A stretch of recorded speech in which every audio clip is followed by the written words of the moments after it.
This is the FRC Roundtable, coming to you all the way from Minnesota. Your host team 2052 Nightcrawler presents this weekly FRC gathering where FIRST Robotics competition teams take cooperation off the field. Share your knowledge, give and get advice, solve a challenge, or celebrate what makes your team special. 3, 2, 1, go!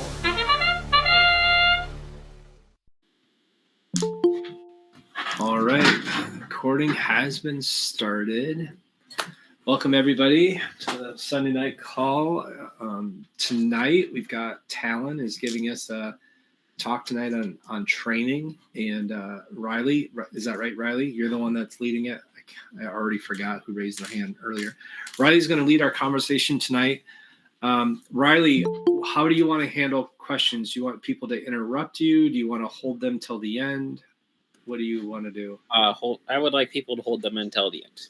Okay. And then also, this came up 2 weeks ago too, but if the conversation following the presentation strays too far off topic, that's up to you to bring it back. So I'm going to leave how far you want us to go off topic up to you.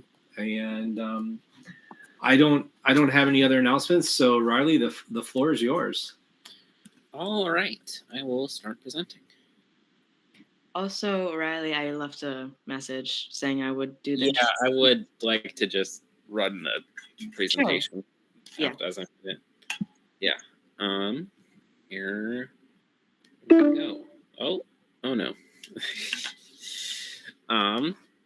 Bonnie, could you share your screen? Of course. Quick introduction to me. My name is Vani Dung, and I'm one of the business captains on Talon, and this is my first year captaining. So if you haven't seen me around, this is our introduction. Okay. Thank you, Vani. My name is Riley Lamont. I am one of the engineering captains on Talon. My screen share is not working, so thank you, Vani, for handling that. That's okay. All right, yeah. Okay, we prepared. Ali Lamont, Riley's sister, graciously prepared this presentation for us. And it's not really a set thing, but please, like Riley said, hold questions until the end. So yeah. Okay. This is today's agenda and contents that we've prepared. First, just a brief introduction to our team. I'm sure many other people already kind of know our basic history and all that, but it's just a brief introduction to those who aren't familiar. 2 is how we've done training in the past. I believe that I can say some things for business, and Ellie can, and Riley can say things for build. And number 3 is how we're doing training this year, just the new and revamped versions of how we're doing trainings for sub teams and all that. And last thing we'll be talking about is just discussion time, to share ideas, suggestions, questions, and all that good stuff. Okay, this is our introduction to our current structure of Talon. We're a 17-year-old team started in 2007 at Eden Prairie High School. We mentor FTC and FLL, so our high school members will mentor their own FLL and FTC teams. Currently, we have around 50 members. It's actually going to be around 60 plus for the new season, and a fluctuating 20 mentors on our team. And we're student-led, so obviously there's several captains, and sub-teams are student-led as well, but they also have mentor leads that will guide us and just be there. Just at the very top, there's Ellie, who's on this call. Hi, Ellie. We don't need to go over this whole thing. I don't have to go through this whole thing, but yeah. I mean, yeah, captains, head mentor, and like I said, there's mentor leads and we're business the student leads for all our sub teams, and you can see all our sub teams, right? Like Riley said, I won't go through every single one. That would take forever. But yeah, we can share a bit on how we talk about the whole student-led thing. Ellie, can you share a bit on how we do the whole student-led thing? Absolutely. So our old head mentor, Ian Goodson, who some of you might know, coined the term student-led and mentor-guided. essentially what that means is that we really let the students drive what Talon does, and our mentors take a hands-off approach. This really lets our students get the full experience of running and leading events and kind of being like, okay, we're here to run the business, and the mentors really support them. I was a student on the team from 2014 to 2017, and I know I would not be anywhere as successful as I am in my adult life without the experience I got on Talon. So we're trying to continue that and give our students the opportunities to develop those leadership skills, self-advocacy, and making sure they have the communication skills to work and lead a team.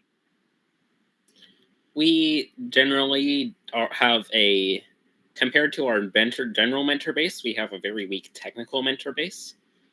So we end up with mentors our mentors don't have access to our CAD as just a general example. One of them technically does, but I don't think he's ever opened it. And then one other thing I'd like to add to this slide is our FTC pipeline is massive.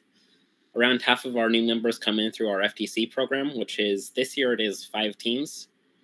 Last year it was 6, and the year before it was 6 teams of 10, which was definitely too many. We got there eventually. Yep. Okay. Next slide, please. Okay. Our previous training methods. I believe the next slides are going to be build oriented. So this is just a couple of examples of slides from our presentations.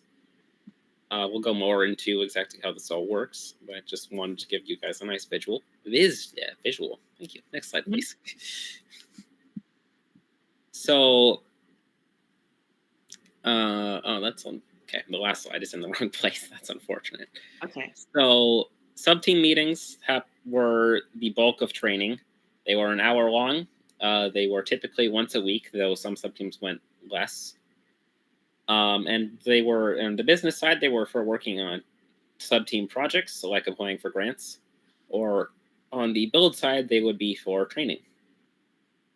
These were supplemented by off-season open rooms that were 3 hours long. They were directly after school, once a week, and they were done to work on build projects like the demo bot.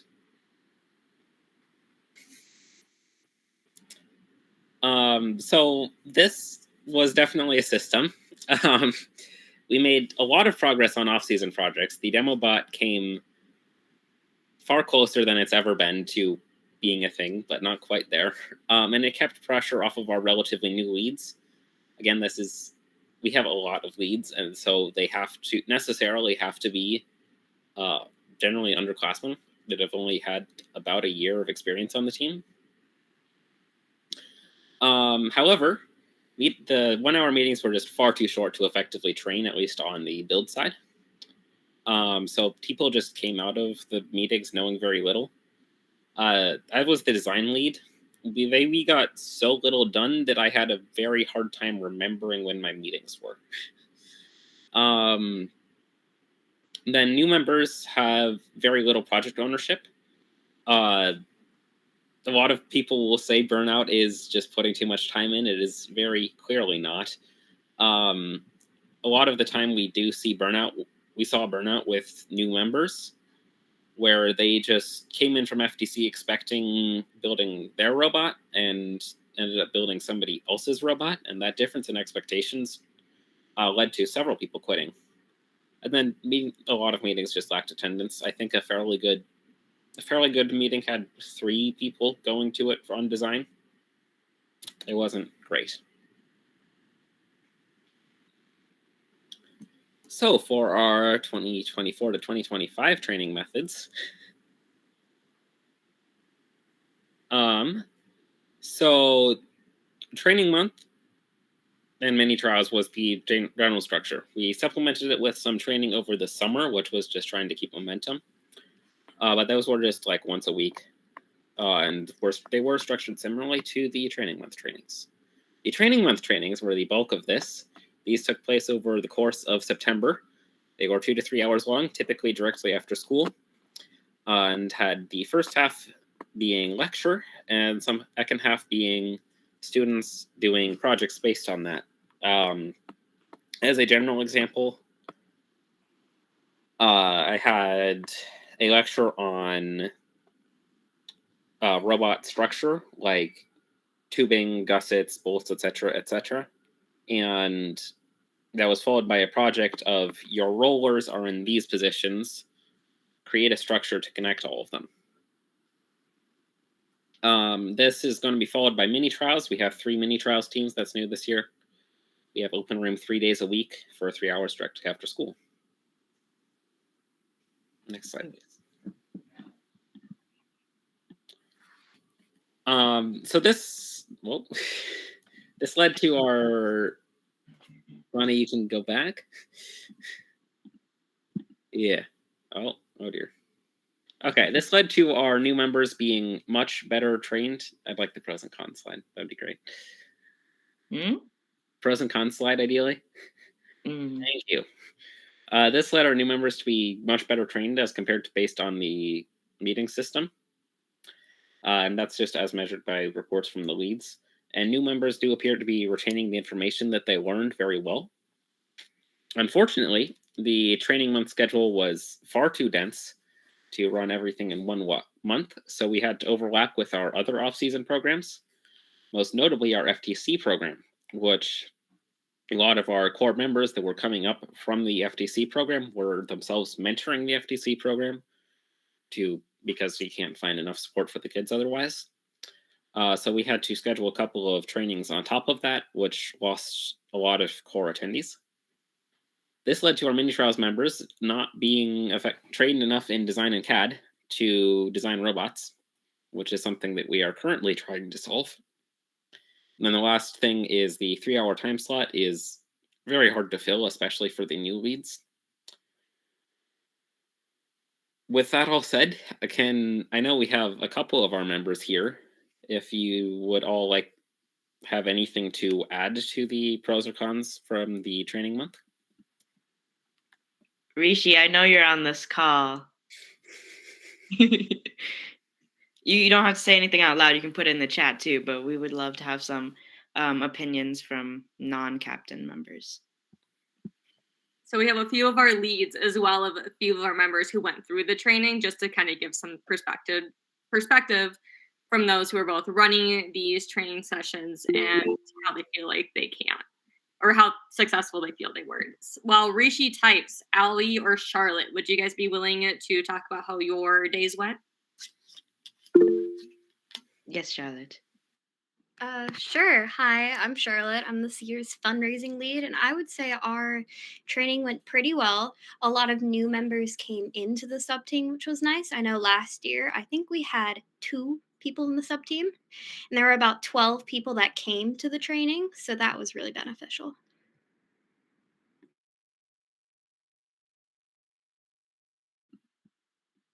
Allie, do you want to add something? Sorry, Allie, I interrupted you when you were going to say something. It's okay. I'm Allie. I'm the scouting and strategy lead this year on Talon. Which meant that I was on the cons list as I was running strategic design trainings, which overlapped with the FTC program, which meant that our members weren't super trained on design and CAD. However, I do think this training system was overall quite a success. The people who were able to attend the trainings learned a lot and got a lot out of this system, and I would really recommend it overall.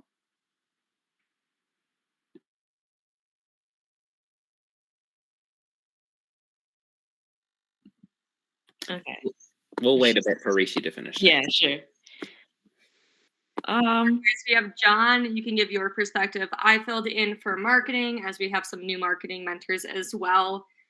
And I think it was really cool just to see the students sit down and be like, okay, how do I get everyone able to participate in the sub team, understand what the core is, and let's have some practice, or let's do something fun to be like, oh, hey, yeah, I know marketing is a lot of just sending emails and filling out grants, and that's not always the most exciting thing to do in robotics, especially when the next day you're having a CAD training or electrical. So seeing this students come up with fun little team builder activities to get everyone engaged and make sure that they're like, hey, yeah, this is an important part of the sub team and robotics, even though it might not be the most exciting. And seeing them generate that interest was super cool. I'm going to read out Rishi's comment for the recording. Rishi is a freshman on our team. He went through the FTC program, and he is one of our FTC mentors. Quote, I agree with the points on screen right now. A point not mentioned is that throughout training month, a lot of the new members, including myself, got to meet with the members of the team, and now even if we don't remember something, most of the freshmen are comfortable asking, which is a very good point. It does help to start with a formal training, as compared to like a sub-team meeting where you are going straight into the work because it isn't necessarily the first thing. And yeah, people asking questions is always hard. So the most we can do for that, the better. Next slide, please. Before we move into our discussion section, does anybody have any questions for us about what we just talked about?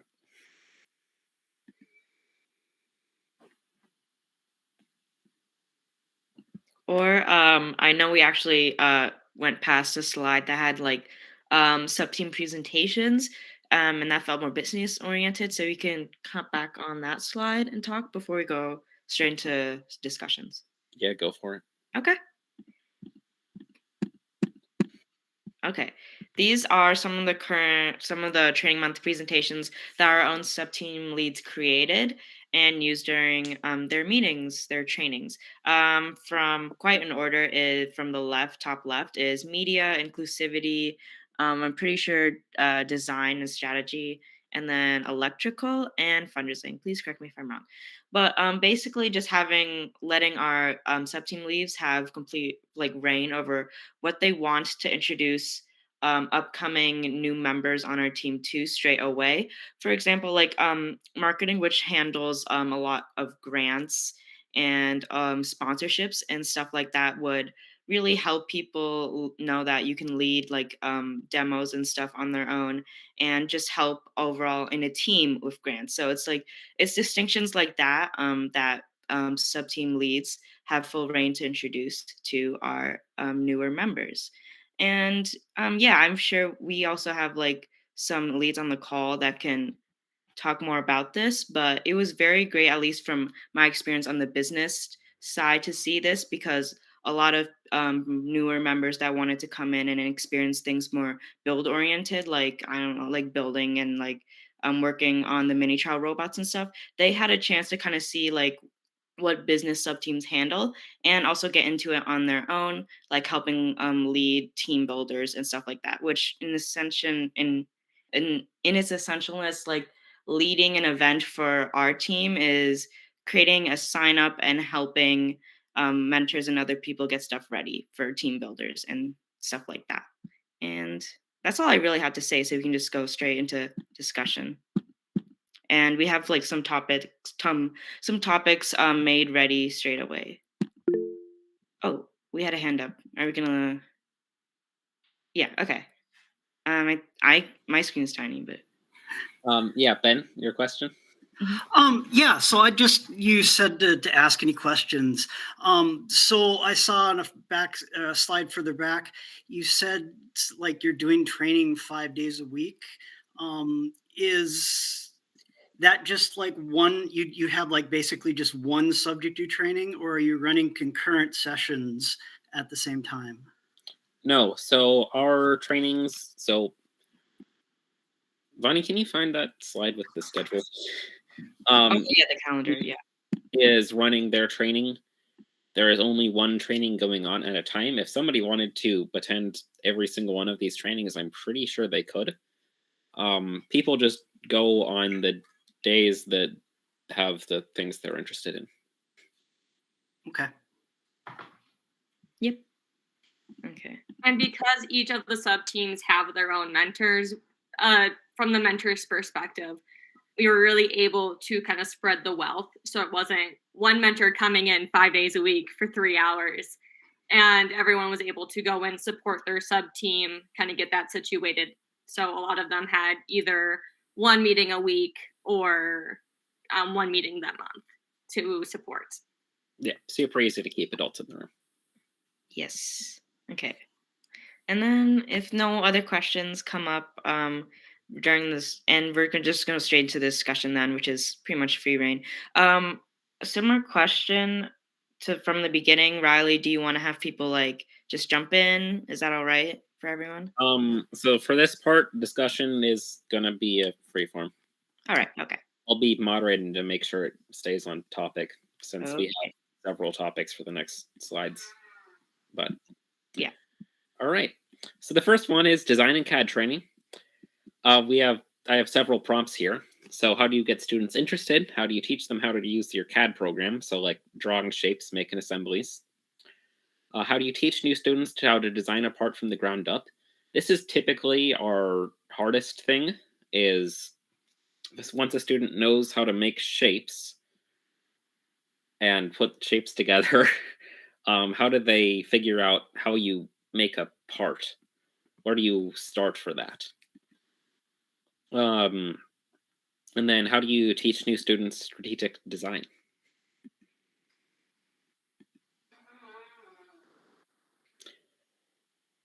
I will start. So interest, we don't do a ton. Typically people are more or less interested enough once they know what the subteam does. Teaching our CAD program, we typically do so the very basics of drawing shapes. We have people making parts from drawings. After that, we have projects during our next things, which are how do you teach students how to design a part from the ground up? That is from our build system series, where so we talk about something like robot structure and talk about what a tube is, what a gusset is, what a plate is, what a standoff is, and have a project that is dedicated to show the student how they use all of those things. And then how do we teach new students strategic design? Allie, do you have anything to say for this one? My training was dedicated to this, so in order to teach it, we did, we just did a series of 3 trainings, 3 hours each, where we showed examples of successful strategic design, just repeated over and over golden rules of strategic design, and then had students work on designing robot ideas that just showed those golden rules of design. I think it turned out okay. The golden rules are from 1678 Strategic Design Workshop, and Karthik of Symbotics is whatever it's called, Effective First Strategies presentation. I know we used a similar strategic design conversation this year with FTC.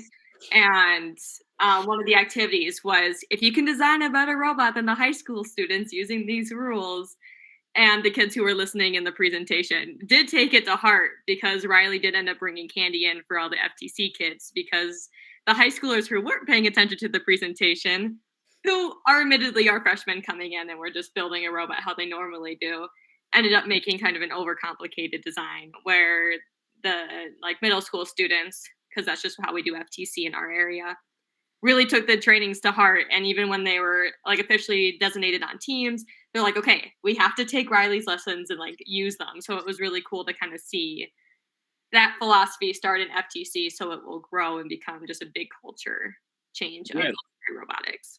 We have a team that got a robot done in 3 weeks or something in FTC, which was absolutely crazy. Well, anybody have answers to any of these questions? Ben, you can go for it. They're all really good questions. This year, our students asked the mentors to take over a lot of the training. So what we last year, Isaac basically did a series of presentations and some basic learning how to design things in Onshape and how to use MKCAD and how to build assemblies. This year, we tried to use the FRC design.org. That was developed by a few different teams. I don't remember which ones. It was just I think there were like 30 teams. Yeah. And we basically only had one day at this because we don't start at the beginning of September. We start like basically the middle. And by the time we get to training, then all of a sudden we had MRI and mini trials coming up. So we've only actually done one, but I guess I'm finding that it maybe isn't what it was advertised. It seemed to be difficult to get kids to get beginning kids to get started in it. So I guess for a reference, we're using Onshape. We do have quite a few kids that seem to be interested in CAD, but I'm not sure that this is the way we did it was the way that we should have done it.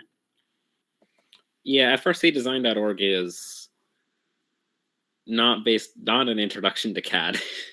We also made that mistake. I recommended it to a couple of kids who missed the FRC, kids who missed our design presentations or the summer trainings, and they could not get through anything.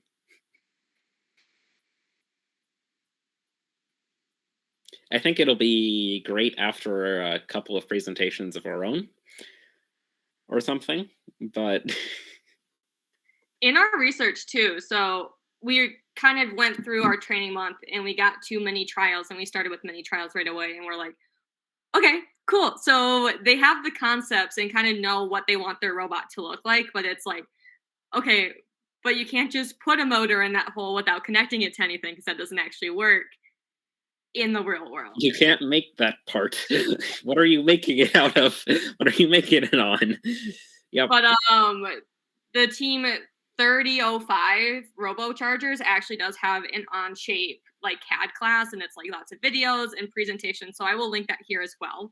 This is something we found Wednesday of last week. So we haven't dived into it, but it does, at least from an overview, look like a really cool source. So I'll link that so people have access to it as well. It also looks really long. So how many hours of CAD training do your students get before you set them loose usually? I can't give you a number. It'll depend way too much student to student. That's fair. We had 6 3-hour trainings over the course of the summer and 3 over the course of the training month. So about that many hours before mini trials, but not everybody's going to have attended all of those. So, I have a question about your summer training. So, how many new students do you typically what percentage of your new students are usually part of the summer program? Generally, the core students coming from FDC were the people we were expecting to be CADing anyway. But so like half, maybe like a quarter. And I think you've already said this, but how many times did you meet during the summer? Was it once a week, twice a week? It was once a week, but there were a lot of things that got in the way of that, so we ended up running 6 design trainings. Okay. I'll post the trainings in the drive.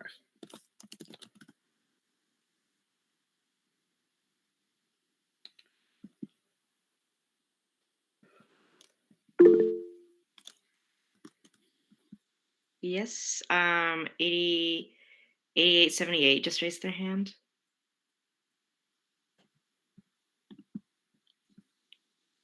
Hey, maybe you already answered this. Sorry, I'm kind of multitasking here, but for your CAD and design trainings, is that just for in-house, and if so, do you guys do in person, or is it something that you do virtually?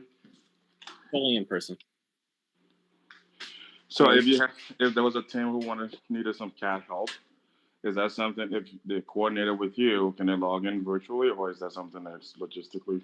Yeah, we did have options for people to attend things virtually. We didn't want to run things virtually because a lot of the design stuff Yeah. historically was run virtually and it just did not work.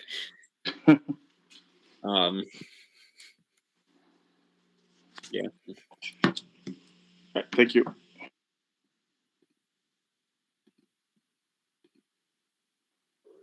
I think one of the benefits we learned for having it in person, it was a lot easier for the students to get more comfortable asking questions and be a little bit more inquisitive, whereas a lot of our old design meetings were held through Discord um, on like a Friday at 5 p.m. So there was a lot of factors going into why those meetings weren't well attended. But even just the switch from this year and having those conversations, and a lot of it will be, okay, you're going to do this. And then the kids usually pile together and they'll end up working on one computer and all putting their heads together to figure out how to make the same thing that Riley did. John, you raised your hand.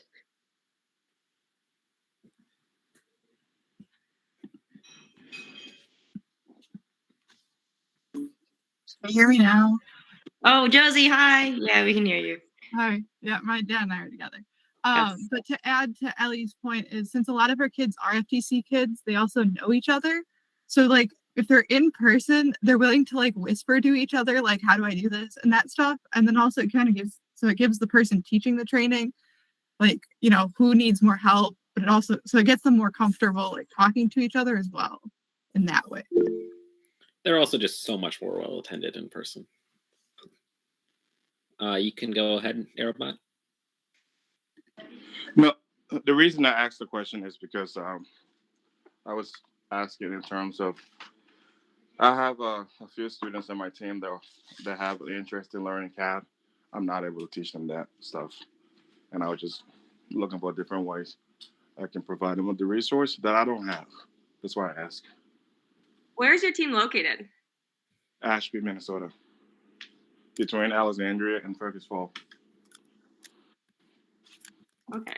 There might be, I mean, I'm sure we'd be down to do it.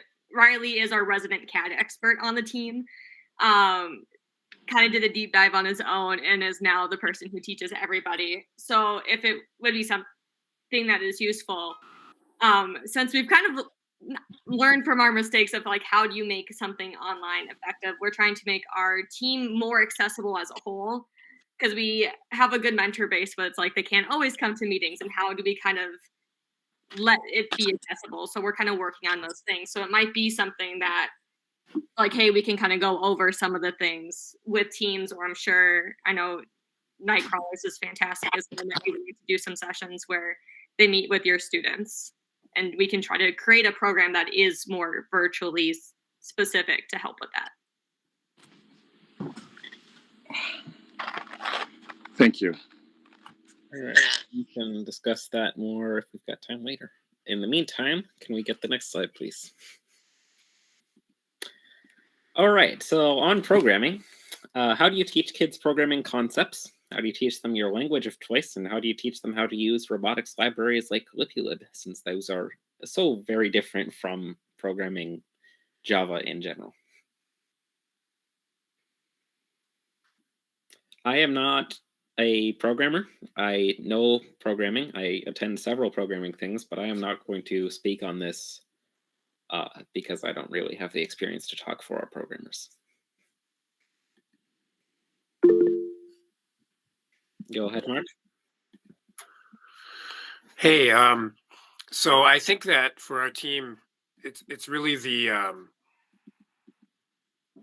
see one, do one, teach one sort of thing at a very small scale. We have a smaller team, and one of our we did mini trials the last couple of years, but for various reasons it didn't work well for our team for training, particularly for the newer students, just the way we organized it. And so this year, one of our assistant coach came up with some projects. One of the purposes, and Lily, you can jump in if you you want to add to this. Lily is one of our programming co-captains, and she's here on the call.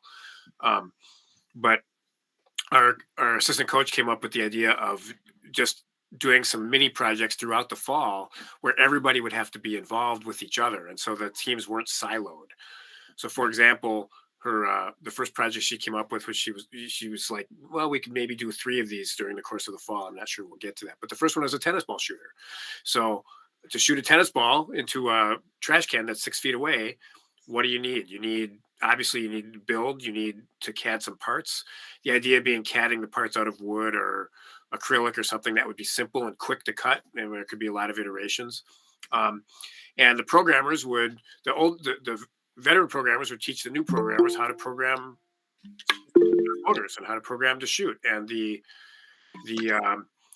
people at NoCAD would sit down with new people and show them how they CAD, starting from the very beginning. The mentor helped at the beginning, and then the students who knew a student who knew CAD taught another student or two how to CAD some of the side parts. And then the veteran build people were meeting with the rookies, and they were all working on different prototypes and different wheel spacing and how do we test wheel spacing. So it's not just programming training, but all of the training was sort of see one, do one, teach one, with everybody having to work together. It's all going to have to come together eventually for this one project.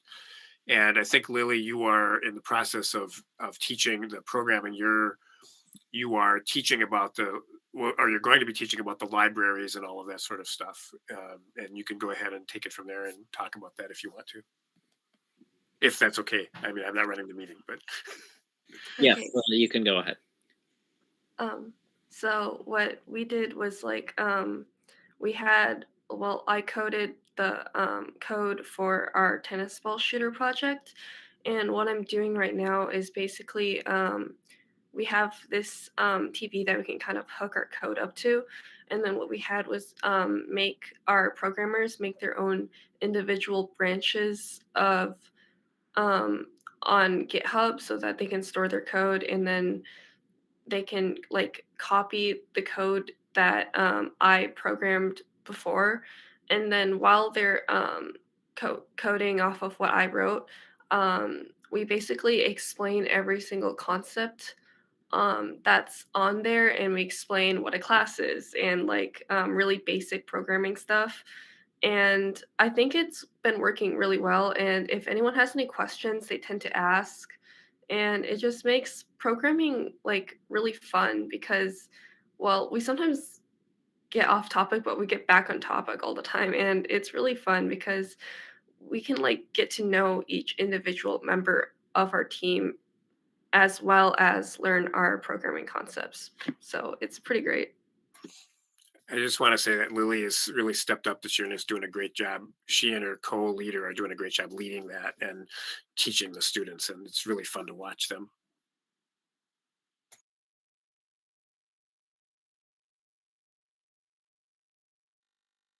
That sounds like an excellent way of teaching the code, and I'm glad to hear that it's doing lots. One thing that we did with figuring out our language of choice, if you guys kind of look at the FRC network, I know John has talked about what language we use, and we have recently switched over to Rust. And we ended up having like a big discussion on whether that was the right move, if we want to stick with it, if we want to switch to Java, and kind of did like a good big pros conversation. And it kind of got everyone on board and being like, yeah, we're making the right move, and kind of making sure everyone had weight in that discussion to make sure that they're like, okay, no, have my buy-in. I'm committed to this. Like, let's learn it and let's do this together, which was, I think, a good way of having that conversation about switching languages. I believe somebody had raised their hand. I raised my hand. Mason from 2052, I think I saw you on the call. I'm happy to talk about what Programming for Nightcrawler does, since I help that group. But if a student wants to go first, Mason is not a captain. He's a student, but he's on our programming team. Mason, are you there and willing to chat?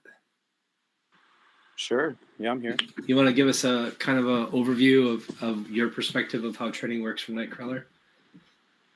Sure. Yeah, so the first main thing that we do is Code Academy, and that kind of is the first thing that they do, and they learn all about just the basics, yeah, variables, classes, all that stuff.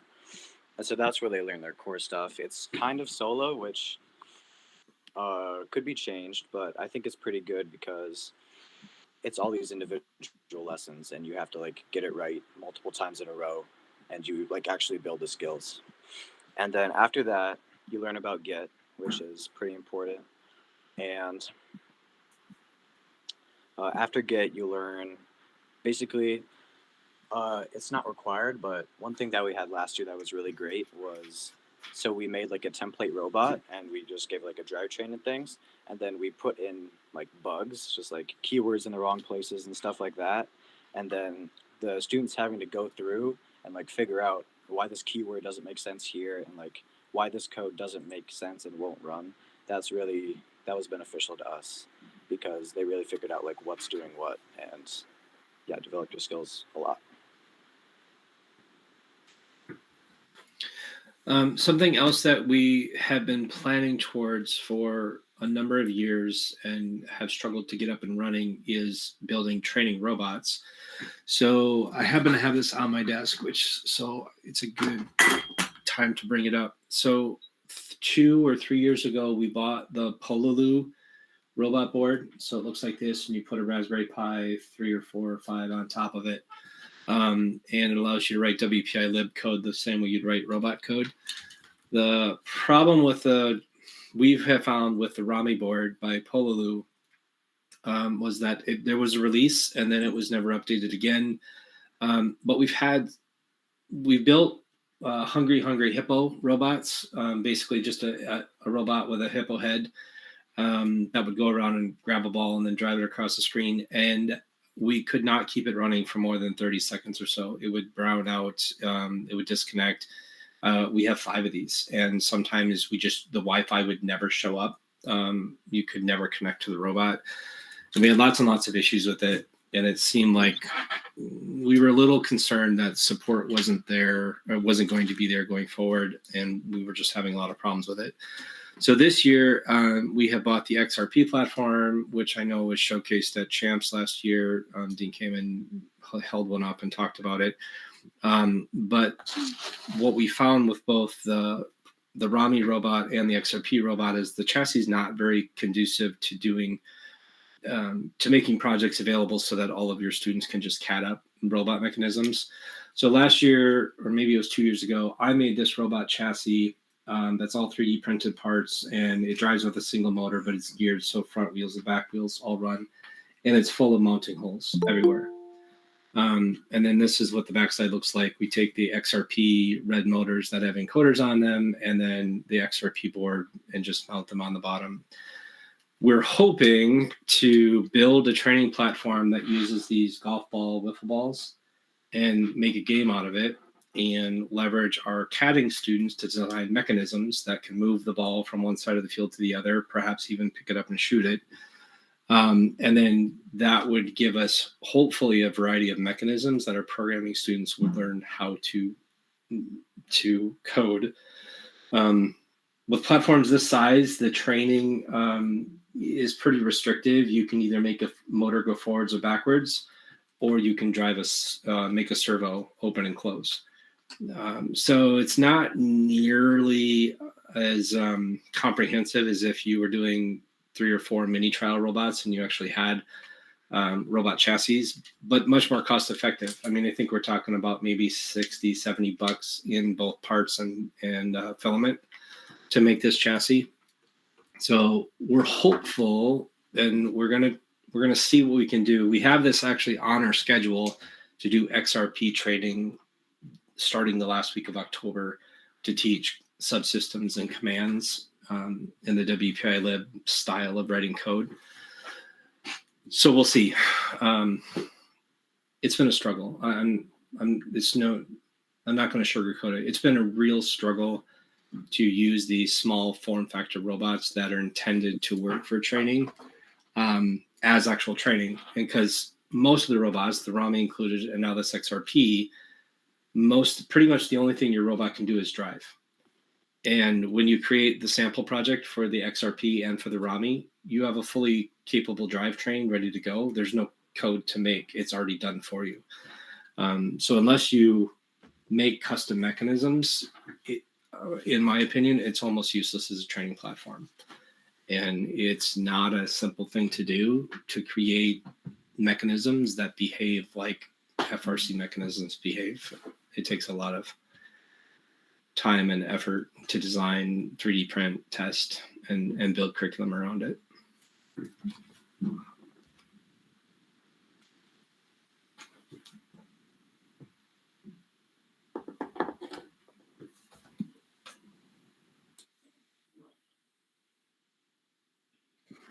Well, anybody else have something to speak on for programming before we move on? Josie, you're one of our programming mentors, new programming mentor this year. Do you have anything like either in response to that or just something you want to add to the conversation? I don't think I have anything. Again, I'm like new to the programming mentoring, but also like I don't really know anything about our programming yet. So, but I do like the idea of Code Academy. So I was kind of looking at it, but yeah, something to teach basics. I think one of our big struggles that our team ran into is also that our school teaches Java, and then since we transitioned to Rust, it's not what the kids are learning like at school. So we have to do a little bit more training for it than we would if we did Java. Yeah, we never really had people coming in with knowledge of Java from the school. And even the kids that did never knew how to write robot code because what people is so different. Yes. Yeah. Lily, you had something to say? Yeah, so for what we kind of do at 3926, we used to like tell people to do Code Academy, but a lot of people didn't really actively want to do Code Academy. So what we do now is just offer some coding resources if you want to learn code outside of lab hours. But what we're doing this year, I find is very helpful because having like someone in person, like go step by step through every single like line of code with you and teach you like what everything in the code does is so much more helpful than just doing Code Academy alone, which is what we do. So I guess Code Academy is quite helpful for like reinforcing what you learn during lab hours, which I love Code Academy actually. It helped me learn like the key concepts of Java very well because we use Java. And another thing that we do here on 3926 was that we had like older members that are like more experienced comment on the code that we made. So as they're commenting, we ask them questions about like, what does this do? And then if they don't know, like I'll explain it again. But most of it's like a good refresher for team members who have already had some experience coding on the team.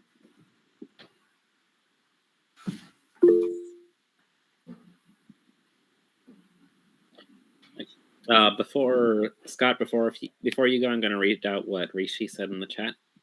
One thing we did this year that was beneficial was that at the last of the 3 programming meetings we gave, these are the programming trainings, the new members took one of our older robots without any code and then programmed the entire drivetrain and shooter functionality. So this was guided by more experienced members, and it helped the members apply the code topics throughout the training. This was our 2013 robot. It had, I think it has a grand total of 7 motors on it. A 2013 robot? So did you replace the entire control system with a modern control system then? At some point we did. Okay. We replaced it in 2016 because it was our demo robot from basically 2013. I think we still use it for demos. But I think we still have the control system from 2016 on it, but yeah, it's a little old. But still Robo 1. I mean, right? So And are you running CAN or PWM motors on that then? Probably PWM way back then. That one's on CAN. Oh, it is in CAN. Excellent. I raised my hand because I want to make a point on Code Academy. We don't have our students go through the entire Code Academy training for Java.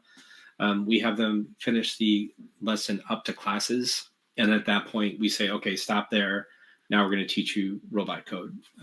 So we use Code Academy truly for the basics, the control statements, if variables, classes. I'm sure there's a few other things in there that are pretty basic type things, but we don't send people through the entire Code Academy training because at some point there's just a lot of concepts in there that really don't apply to robot code. And Riley, you made a very good point that I want to echo is that when we get kids, they've already had, by the time a kid would learn Java in school, they've probably already had 2 years of writing robot code. And so choosing a language based on what the school teaches isn't necessarily the best choice for the team. It might be the best choice for the student because then they get basically a free A once they get to programming class. We've seen a lot of our programmers take programming class and they finish all of their coursework in record time, and then they play around and write fun code for class. But anyway, yeah, I agree with you. If you're expecting the school to teach your programmers, you're going to be waiting till they're probably juniors or seniors before they'll get into the AP class for programming. Charlotte, go for it.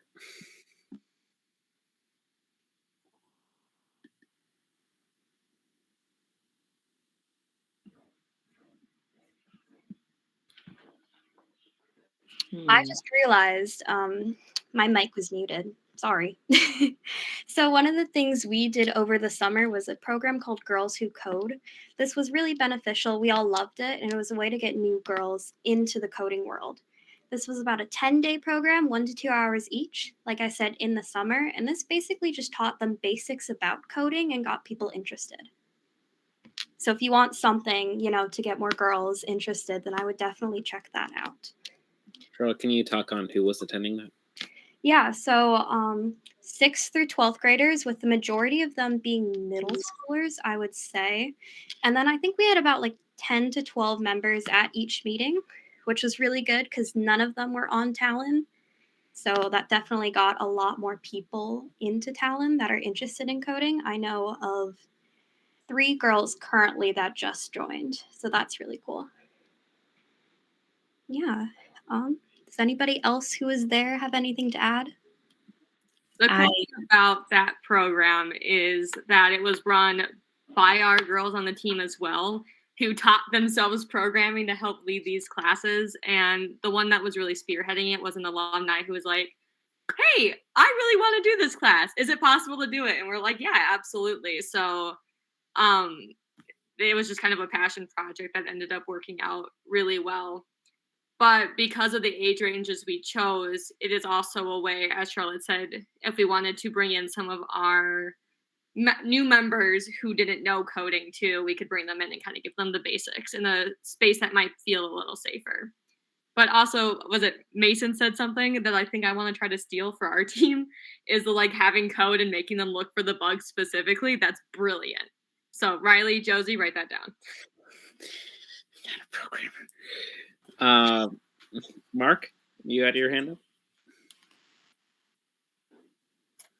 I did. I'm curious about your transitioning to the programming language Rust. What did you use before and why did you change?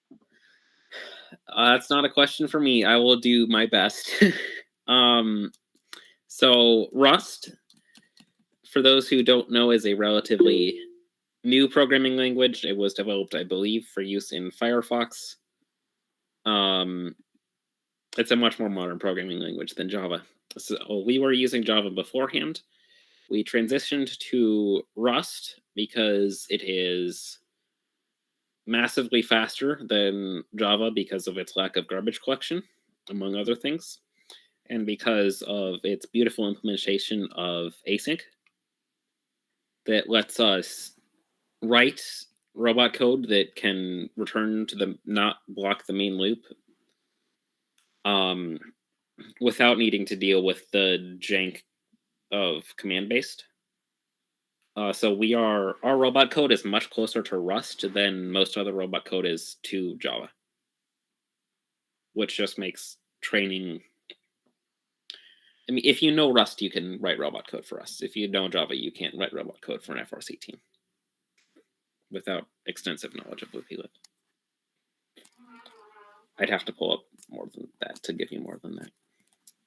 I just want to add, we had a couple of kids on our team that were very much spearheading doing Rust. So they basically took all the Java WPLib libraries and created like a wrapper for it to work with Rust. Like they spent hundreds of hours to do that for us. And that's the only reason why it works as smoothly as it does, because they very much wanted to use Rust and they spent the time to do that for us. So. It does help that Rust has features for taking functions out of other languages and binding them. If you want to look at our bindings, then you can go to our GitHub /FRCRS.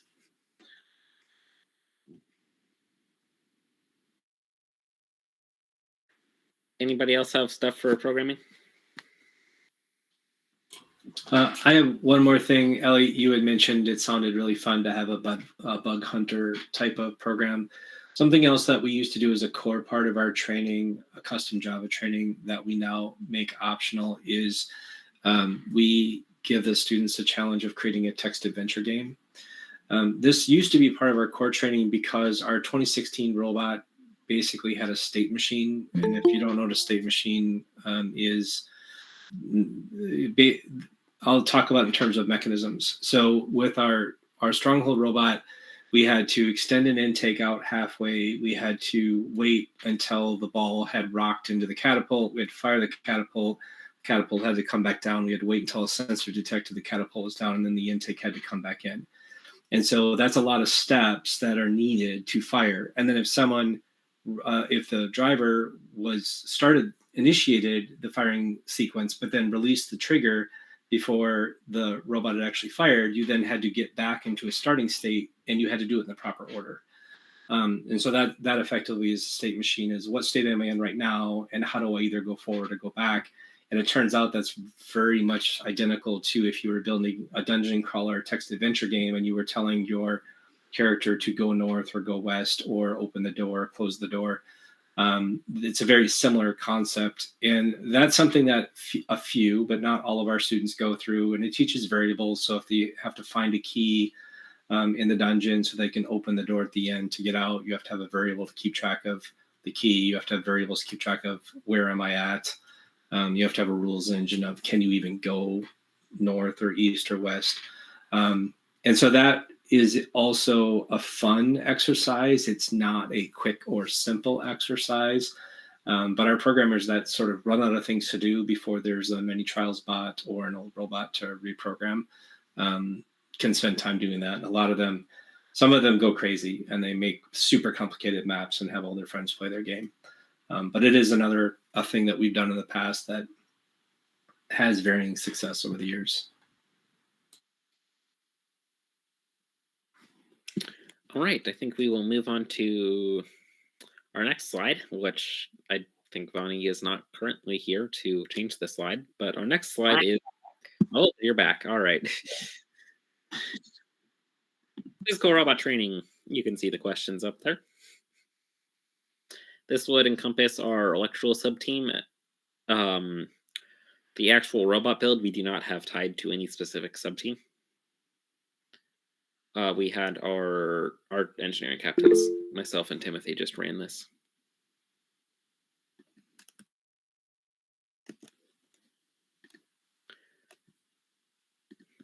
I believe a hand did go up from We can put it down. Okay. Yeah. So what we do on Talon here, we had a singular electrical training where we were teaching crimping, Anderson crimping, and soldering. We didn't do any wire routing. And then we had tools training 3 times, which was just various power tools. You should talk about the new safety glasses stuff that you guys are Oh, doing. yes. We had a fun thing. We have a fun thing for that now. That our way of keeping track of who is signed off on what tools and is therefore allowed to use them is you get a colored rubber band to put on your safety glasses, which is very fun. I could go run and get my safety glasses, but I'm not going to. So.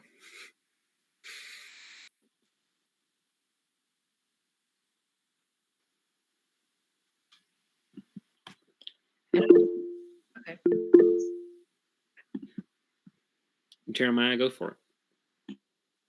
So, I am a hobby farmer, middle school science teacher kind of guy. I build it, I test it, it works. Yeah, doesn't work. Well, go back to the drawing board again.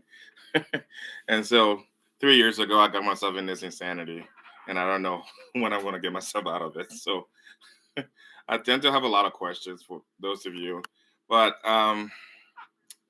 so I I'm seeing a problem on my team that I want to address, and it's not like something intentional, a problem that kids are doing something, but like my electrical team, they they are under the mandate for me this year that we are not going to be just throwing matches because our wires got disconnected. I mean, things happen, okay? Things do happen.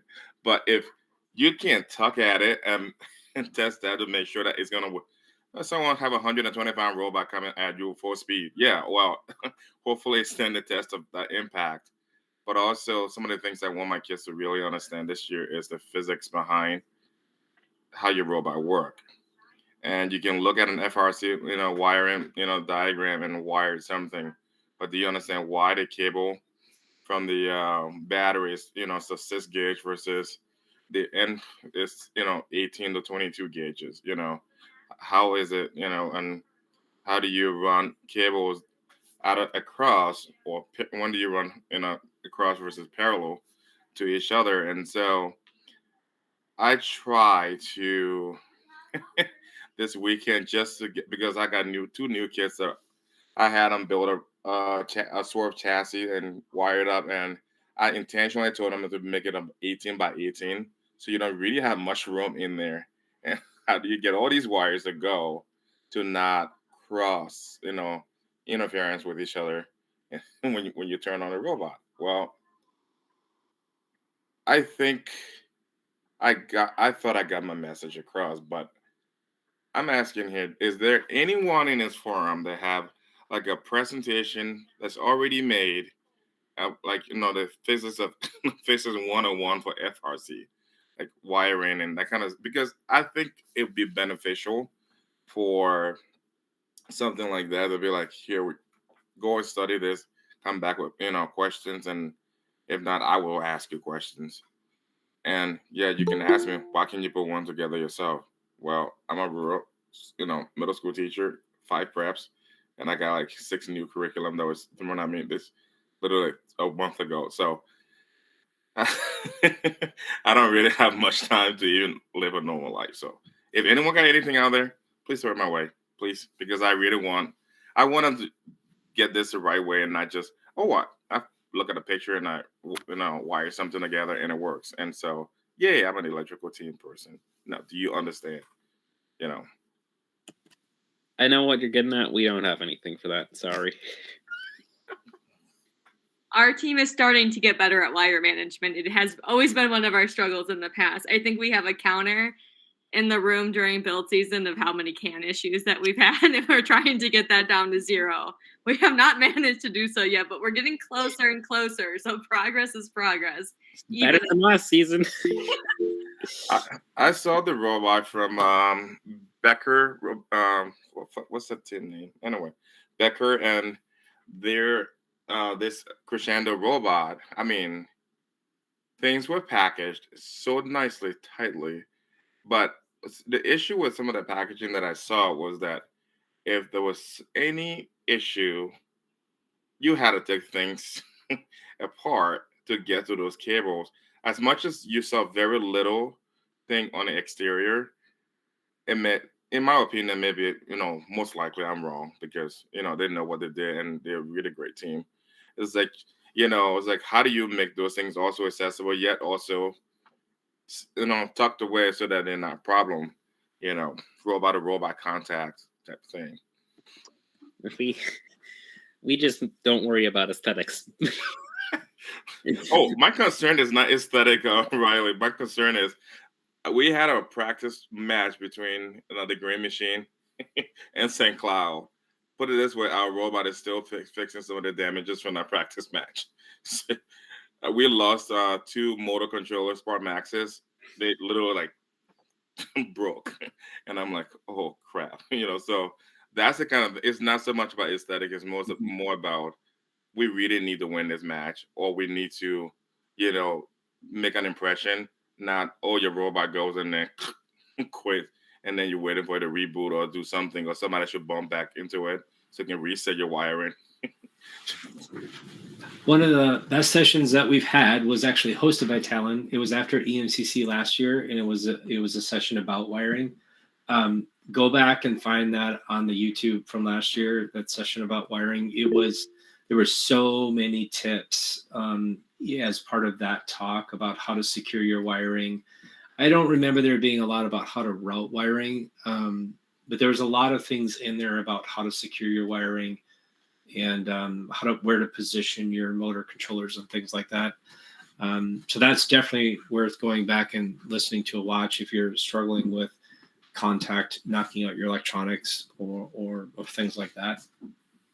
That was a good talk. It was one of my favorites. Yeah, we got a lot out of that talk. We went from cane errors every other match to 3 total. It also took, work on our part to make everything happen right. But that's where we got almost all of our information. Lily, I think you had your hand up. Yeah. So, what 3926 does now? So a bunch of our seniors left, and we don't really have many people doing wiring this year. But so programming kind of took over wiring and like stuff as well. So what we've been doing to teach wiring and like the physics of the robot, I guess, and like how to wire and how wiring works is that we took apart one of our old robots and we decided to rewire the robot. And while we're rewiring the robot that we just disassembled, we labeled where each wire goes. For example, we like had an Ethernet cable, and then we wired one end the like Ethernet switch, and then the other end like the limelight, for example. So we knew, and then we just labeled. Well, we had the new students label everything, and then we also had to because some of the wires had issues with like with on the sides of stuff, and we taught people how to like crimp and like wire things, I guess. And we also had a mentor help us with that because well, the super experienced like people who wired the robot were gone, so it was really helpful for me as well to like learn about how to wire better.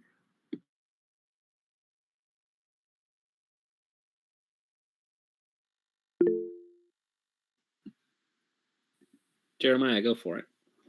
So maybe I'm beating a dead horse here, Riley, and please send me to the animal cruelty court.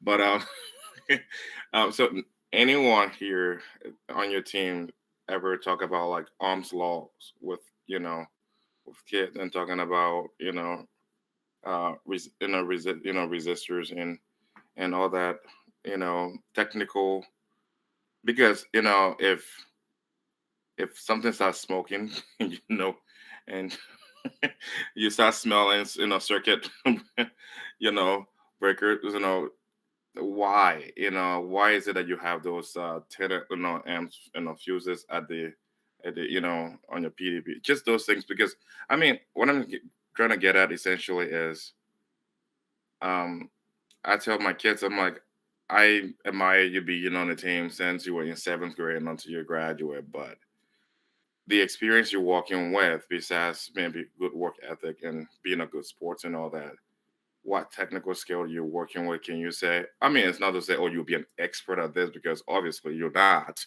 you know, but can you competently describe your role? And as in, I may not get the full picture, but the one that I own out to, I can defend my D plus versus get an A, and I know exactly what that A really is about. You know, that's kind of what I'm trying to get to here. Well, first to set a lot of the wire gauge rules based on Ohm's law. I mean, they're that's why the wires are the size they are, so they won't overheat. So Yeah, no, I get that, but what I'm saying is, okay, let me take one step back. When I first got into this nightmare called FRC, um, I went through WPI, you know, the website, and I kind of got information overloaded. I got severe ADHD sometimes, and I'm like, holy cow, you know. And so I'm the adult, and I felt like, holy cow. And so, and maybe this is a problem that I will solve eventually for my team, where I will have to find some kind of a break from school and decide to kind of like put some of this information in an order that a kid that it says in 7th, 8th, 9th, 10th grade can be like, oh yeah, I can find this palatable. And but yes, first, you know, the guideline is set so that the safety is there. But do they understand where that principle, you know, where they're coming from with what the recipe is made? You can follow this recipe and make a nice cheesecake. But do you know the chemistry behind that? That's kind of, you know, Yeah, Talon's actually super lucky. So our electrical sub team this year is new. We have someone who is on UPS. John, I don't remember the team number, but she was one of their mechanical leads and is now on our team. She's an electrical engineer. I think she actually has ohms or some other electrical law tattooed on her arm because she just loves it so much. Um, but I know that she is really big on like I think she's going to be working on some of that training. The other mentor that we have that's excellent is Eric Schaefer. He's been around the block, and I think he's been mentoring FR like first in some capacity for the last 18 years. So Jeremiah, if you actually want to put your email in the chat, I can connect you because he does a lot with the resistors and helping our team kind of understand some of the basics, and I can get you in touch with those guys and see if they have some advice. For electrical, we do largely just follow the proverbial recipe. For design, we have a lot of stuff on the physics, but that's not really what you're looking for. So,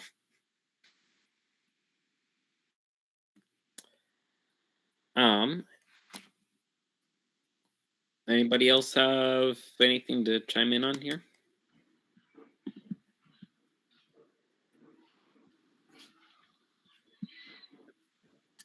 All right, let's move on to the next one. Bonnie, you got this. Yeah, I was just gonna say, last kind of part we're gonna talk about business training more so in how we want to teach students how to talk to potential sponsors, which we know talking to people is hard already enough. Why do I have to talk to an adult that runs a company? That scares me. Yeah. And then how can you teach students to write emails and grant applications? This is more obviously technical and within sub-team meetings, it's a little easier. And this one I added, how do you teach students how to lead events? And again, we use the term leading events in Talon because for certain outreach events or any other kinds like team builders, we have the students take charge and have their own responsibility on it so they can feel more connected and feel that they have a set role in the team other than incoming people not really knowing what to do. We can give them, hey, can you do this job, can you make us on for this event? It's easier for them to become more connected and have an introduction to our team. So does anyone have any responses to any of these questions or can you share what your team does? Maybe generally on the business side. I know it's a complete 180 from our conversations about wiring and all that good stuff.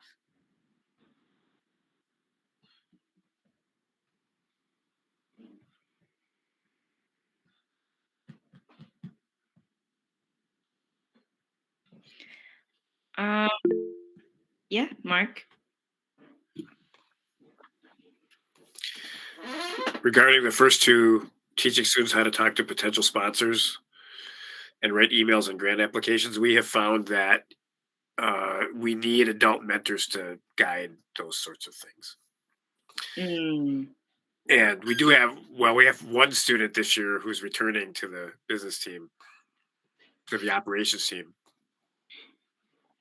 who did different things last year. And so she's also being trained in those things from adults. And at the same time, she's helping to train some of the others in what she knows. But we have found, again, that those are the kinds of things that students really need adult guidance, figuring out how to do well. I can understand completely the adult guidance in one-on-one sponsorship conversations. I do want to say that Talon does things slightly differently because we have these slightly more experienced leads, maybe like our marketing lead. They already have contacts and templates for direct emails with sponsors. And if we're talking in-person conversations, usually it's completely up to the student if they have kind of like the confidence and the knowledge to go up to someone they know, an adult person they know they can talk to about our team. So I completely understand the adult guidance. With our team, our mentors tend to give guidance and then take a back seat because our students have the confidence to lead conversations with sponsorships already. But I completely understand, and that was great to know. Yeah, our mentors are copied on all communication with adults from different companies, just to make sure that things are kind of aligned and we're kind of watching out for that PII or the youth protection, not PII, but they're also like if we go to like sponsors companies and things like that, they're there to kind of be there as support, but kind of let the students take the front seat and then step in if they need help from there, which is really cool to see. Yeah, completely. Jeremiah, you have your hand up too in regards. So, being relatively new, my kids, we're still building up that the confidence, and thanks to Scott, I think when we went to 10 kid our first season, I was exhausted. There was a lot that I didn't know going into this nightmare. And I said these things. I actually love FRC. I don't hate it. If I did, I wouldn't be spending my Sunday evening on this. But you somehow kind of have to, humor it. But I think that first season, good thing they put us right next to Nightcrawlers, and it really helped us out a lot to learn to see how. What I learned that first season was what happened when people come to the pit, and just being able to speak on your robot. And I think that year we also had a virtual judges that they call. And so, when I told the kids, I'm like, well, based on what I'm reading here, when they call, I'm just gonna flip the camera over to you, and you guys are gonna talk. But then they did a great job just talking to the judges. But then when it got to the pit, and it's like, some people got tongue tied, and some people were just like looking up to me, and I'm like, okay. So what I learned is that I've told them your involvement with the robot's going to make you confident about speaking about the robot and about this program. And so if you're not very well involved, I'm not taking you anywhere with with us, because now when we go to an event and people start walking in, I walk away. I walk away. I leave the pit, because that way you're not looking up to me for to fill in. And one thing I tell them is, you do not tell a lie. If you don't know something, say you don't know. If I heard somewhere that my team told a lie, we are gonna have a different ethical discussion. But it's just one of those things where giving them that, heads up, like, we're gonna go, and question come flying, you the one that's going to be taking the questions and answering. I'm not going to be around for you to look up to me if what you're saying is validated or not. For that to be validated, you have to practice it at home. And so this summer we did a demo, which was really great. Actually, that was the first time we actually did this with one of our sponsors. We went over that lunch break and did a demo, and the sponsors came out and they drove the robot. And then, the kids, they they asked the kids question, the kids answered them. When they're ready to look at me, I just deflected it back to them like, what did you do? I mean, we were at a company, on presentation, so I wouldn't leave them there and leave the building, but I kind of like send it back to them like, what did we do? What's your role? What did you do on this team? That's essentially what they're asking you is they give you money. How did you use that money? That's what they want to know. And so part of that is just kind of setting them up to say, hey, this is your reality. You don't own up to it now. It's going to catch up with you down the road. I mean, we know expert at it, but it's just, I'm learning that my kids don't have some of them when they're talking, you can be right next to them. You can not even hear them, during practice. They're so loud. I can barely hear myself. And so we kind of going back and use that voice that like, I can't hear you, you know. And so my wife is my assistant, family business, and so she's in charge this this season. On Saturdays, one of the things we discuss is that when you come to practice, if this person is not doing anything that was specifically designed to do, assigned to do at a moment, hold them aside, throw them this question. Hey, tell me about what you've done so far. Tell me about your robot. Tell me about your team. If you can answer those, competently, I think that's kind of like go back to that. And the last thing I want to say about the grants writing, that's kind of where most of our sponsorship come in. Is I kind of scout the internet for for application of grant stuff, and that's kind of one of the roles that I haven't really gotten kids involved in. And our plan is to get them because sometimes it just happens when I can fit it into the schedule, But what they've done is that we write letters, and the letters get mailed out. 2 weeks later, we have a transcript that they practice, and they make follow up phone calls. It's like I'm not gonna say, hey, this. The only time I talk to those people is if they have follow up questions, then or they want. But you talk to John Deere, you talk to this person, you talk to this, company. If they have any questions that you don't have an answer, then forward them to me, and then I will be able to, you know. But that's kind of how we do stuff on 8878. Yeah. I think that was a really, I think you're doing everything right, is how I want to start this. And I don't, I think, yeah, for mentors and students, it's a kind of difficult to find your boundary of what can I say, like knowing my own knowledge. And then maybe some students aren't 100% comfortable saying anything, especially if they're newer, maybe without your assistance. But I think you're actually doing everything right because yes, they put in all this work and all this effort, and they essentially do have all the knowledge just working on that robot. So I want to say really quick, because I want to put this over to someone who I think is extroverted and has the confidence and knowledge to talk to sponsors. um, is that Talon does something called talking points, which are really basic things about Talon's history and about first game. So we do that before we travel. We require all the kids that travel to have those memorized, and it has to go past a mentor. They have to have all these information points memorized, because if someone asks them a question about our team, or maybe a relative asks them a question about the game, they should be able to know what they're doing, after school and all this. They should be able to know what they're putting their time, and I'm assuming their family and their sponsors want to know what they're putting their money into. Um, so I think you're doing everything great. I don't even have any um, more suggestions besides what I can share what we do. Um, but I want to pass this to Charlotte, someone on our team, because I'm sure she has great points to add too. Yeah, thank you, Bonnie. So, hi, I talk to a lot of the sponsors and companies. That's something that I like doing. They like to call me the resident extrovert, so that's always fun. But one of the things we like to do is during like events or something like that is just going around to each person that comes to our stand and talking to them about Talon. That's a really good way to just, know everybody, get everybody excited about Talon, and then, of course, if they're interested in sponsoring us, then getting their email. We did this, I think, 2 days ago at the Harvest to Halloween event. We did a demo, and I think we got like 4 or so company contacts that would be interested in sponsoring this just by talking to them.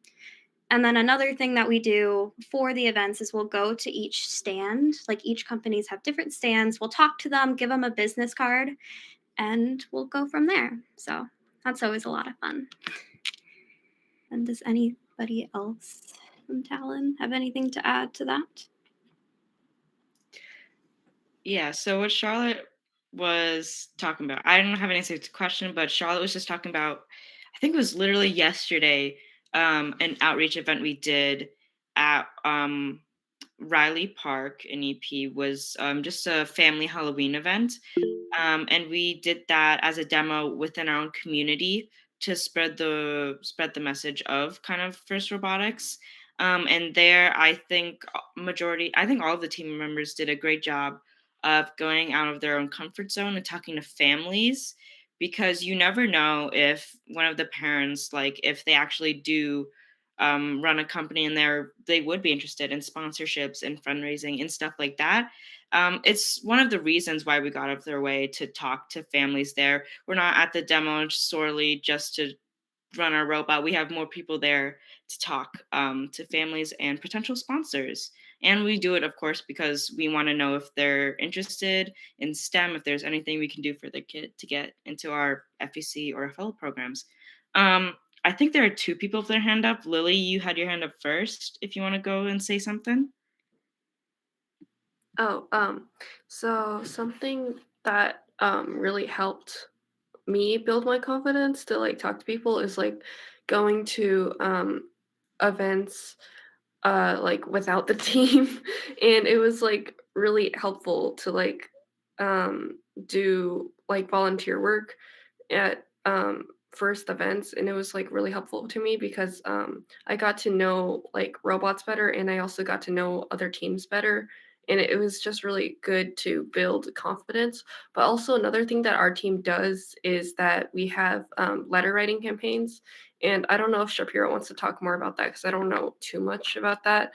But basically what we do is we write letters to family members and like people that we know, and then it was really helpful in learning how to write like persuasive like messages to people, and it was really helpful. And also it taught some people how to write letters because people are forgetting that, and it was just really helpful to raise money as well. Yeah, that's actually really interesting. We don't do that because marketing, we tend to have templates ready. But that's a great way to have people like kind of know how to do that from scratch and get a more better connection. I think John and Josie, if you want to add something, I think you guys were first. Yeah, so I'm the finance mentor, so I'm in charge of the money for the team because we don't let the kids be in charge of the money.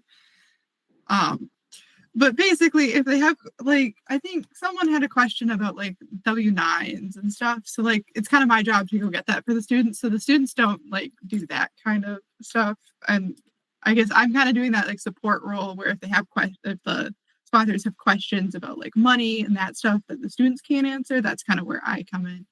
And then also I had one tip on like something that I did to help like talk to people, especially at like events and stuff, was our team had trading cards. So it had like a picture of our robot with some stats about our robot. And I found it very easy as like an introvert that doesn't like talking to people to just be like, do you want a card? Because then it kind of put you in that position where you're knowledgeable, so they can potentially ask you questions. but you're not forcing them to have a conversation and anything. So I found that was helpful because a lot of people will just take a card, but some people will start asking questions, and I feel like that's kind of a good opening to answering that question. So. Yeah, that's really great to know. And Charlotte I think Charlotte had that question too, so that was good to know on the W9. And I think, Mark, you also had something to say on this slide. I was only going to comment on the letter writing campaign.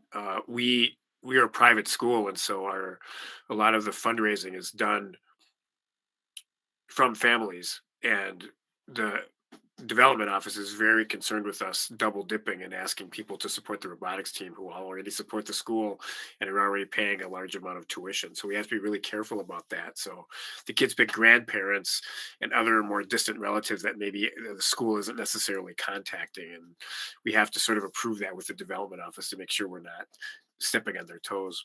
But the letters they do have templates. The letter is a little template, and it's got a little blurb about the team and then a little space for the kids to write about their own experience.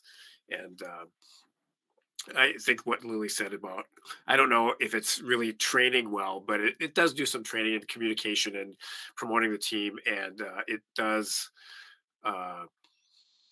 get them obviously involved. And about 10% of our budget actually comes from sometimes more comes from that letter writing campaign. But otherwise, I think Lily summarized it pretty well.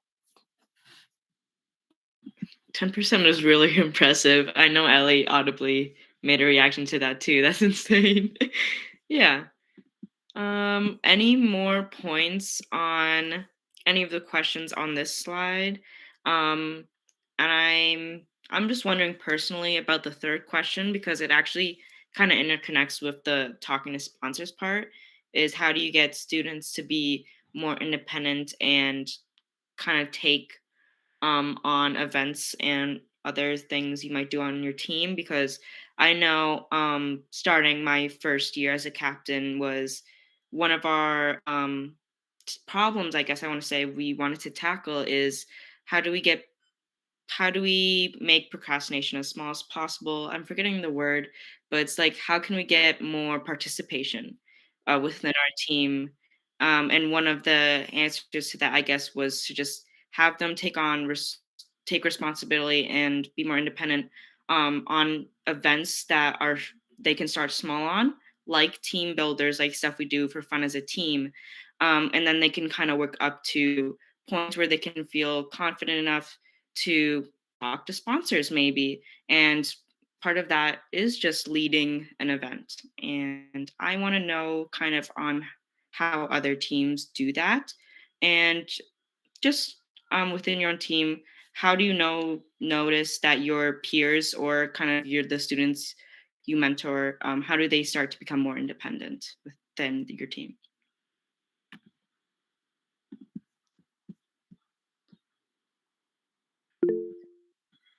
Yeah, Lily, do you have an answer to that? So I used to like not take charge of a lot of things. I used to like be kind of shy and I didn't do a lot. But I don't think you can like force people into like being more involved on the team. I think it's more of like uh individuals like personal growth and like people learning how to be more confident themselves. But something I do know that is if you like listen to people more and like involve members more into your like team and just have like a more welcoming atmosphere, I'm sure people tend to open up more and will do more. Because something that made me more willing to like contribute more to the team was that like previously I haven't felt like I was like super involved because I was like scared of being judged and like not being accepted into like leadership roles, I guess. So something that really helped was having like people on the team like listen to you and help you move along with what you want to do.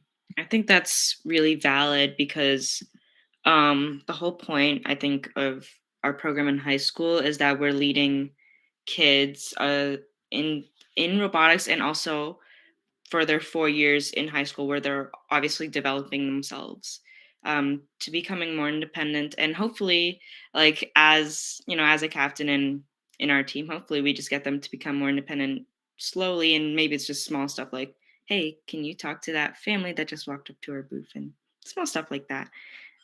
Maida, who is our media lead on our team, has just joined and has raised her hand. What would you like to comment on? I just wanted to say, like, what I think Lily was saying is very, like, valid. A big thing of, getting more students to take more leadership tasks is just allowing them to have time to kind of figure out what they want to do on their team, because, like, especially with FRC kind of specifically, we have a lot of different things. Like, we have a business and we have a build and we have so many different sub teams, and, like, I know for me personally, I tried out build for a while and it just didn't really click for me. But as soon as I kind of fell more into business and more into media, I ended up being a lot more willing and wanting to do more things on the team. So it's kind of just a process of kind of letting people find what works for them and what they want to do. And yeah, that's kind of just the key to it, I guess. But I don't know if that was a spitball, but No, totally. Yeah, that's kind of the goal with all our sub teams and all our meetings, is trying to get these incoming people or people that already are technically in our team, but maybe they just don't show up as much. Is that if they're not finding something that clicks with them, is that they have all these options, and they have all these leads and all these peers that are able to encourage them to try out different things, like, oh, hey, you're in open room all the time and you're doing your robot for mini trials. You want to stay for Maida's media meeting at Thursday, 7 o'clock is when I think it is. It's stuff like that, because it's really about participation within the team and being around your peers and finding it a safe space and opening atmosphere. Yes, Ellie. Our team is like heavily student run, but one thing that I've noticed is that a lot of students are just scared to kind of take that step to do any type of that leadership role. So being able to just be like, no, you got this. I believe in you. You're going to do great. You're going to kill it. And we try to have a mentor lead on all of our events. So we have a student lead and a mentor lead. So that way there is a mentor there to support the student, and they're not just like blindly doing it, because planning spaghetti dinner is kind of hard to do on your own when you've never done it before. So or even just like reaching out to the city and being like, hey, we'd love to be at the 4th of July celebration, and making sure they have that adult there that they can lean on and kind of have that support as well, but also kind of be the biggest cheerleader for our students that we can be, to kind of be like, no, you got this. Like, you're going to do great. Because kind of with what some of you guys were saying, that it's scary to like step up and be like, yeah, I'll do it. Because you don't want to fail. You don't want to disappoint anybody. But kind of creating that environment where it's like, no, if you fail, we'll fail together and we'll make it work and we'll adapt, and that's okay. And just making sure that everyone is like, no, you got this, and willing to try new things and step out, and knowing that even if they do fall down, the team will be there to pick each other up. Yeah, totally. And I think, Manda, you also wanted to say something off of that. I'm so sorry. This is just another kind of like thing. I think this all just connects back to kind of a big reason people don't really want to do as many leadership tasks, just kind of because they're scared. Like, I know the first event I leaded was called Bots for Tots. It's something we do every December. We take toy donations. We show off our robot at our local mall. It's a lot of fun.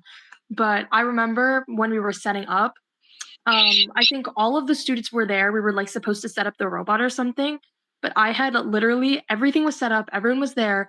Everyone was waiting. And they're like, why haven't we started? And then I was like, oh, wait, I forgot to call in a mentor to drive our trailer. So everyone was just there. And we didn't have a mentor to drive our trailer, and we were just like, okay, so what do we do now? So we had to like reschedule and call a mentor, and it's just like little things that, you maybe don't know at first, which are probably the like scariest things to do. That can be pretty daunting, but also like just kind of like holding someone's hand while they're doing it, I guess. Like a great example, our fundraising lead, Charlotte, was working with one of our students, like I think a few days ago, just with our Robots on Rotini event. And they were both doing a really great job because obviously it was his first time and he was asking questions and she was just being like a guide. Like it's just kind of being patient and showing someone how to do it. Oh, drop my phone. That gives people a lot more confidence. So I think that's just the more important part, is having really good support, and like it's okay if things don't go the right way. Yeah, I think that's actually a really good example. And I think the whole point of someone being incoming and newer to our team, or maybe already technically on there, but wanting to participate more, is that they are able to be comfortable enough to reach out and have someone guide them and be their helping hand. And even if they don't want that, even if they think they don't need one, to at least offer, because yeah, like Maida said, it's really the little things that can make or break something that you're leading, an event that you're leading. And sometimes these events can be bigger than our like team builders with our peers. So yeah, Maida was completely right. As long as there's like a guide and helping hand, that person feels comfortable enough to and have more confidence to say, yeah, I can lead this event. I think Maida has one more point, and then I think Scott has maybe has something to say. Yeah, Maida.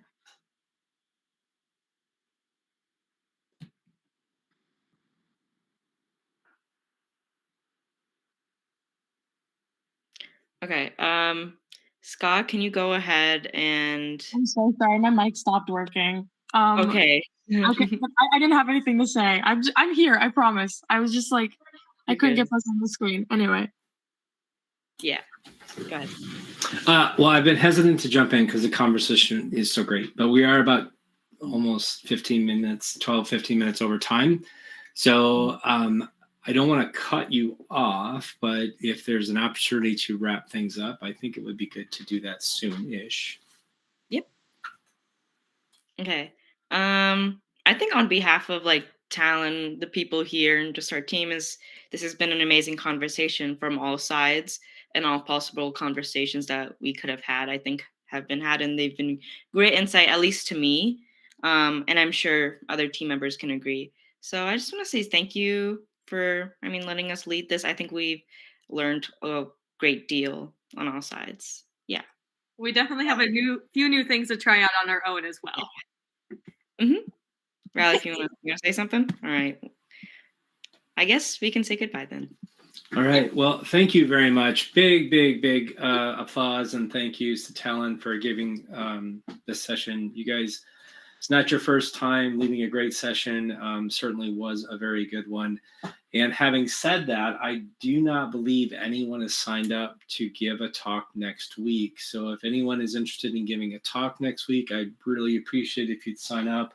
It'd be great if a team wants to do a get to know our team thing like No Mythic did last week. So if anyone's interested in doing that, feel free to please sign up. The link to do that, you can find that on team2052.com/roundtable. You can also sign up for the mailing list. If you're already on the mailing list, every time I send out an email saying upcoming roundtable, there's always a link in there to sign up for a topic. So if you're wondering, where do I sign up? How do I do that? Those are a couple of different places that you can go to do that. All right. Once again, thank you very much. And I hope everyone has a great evening. Thank you so much. Have a good night. Bye. Bye.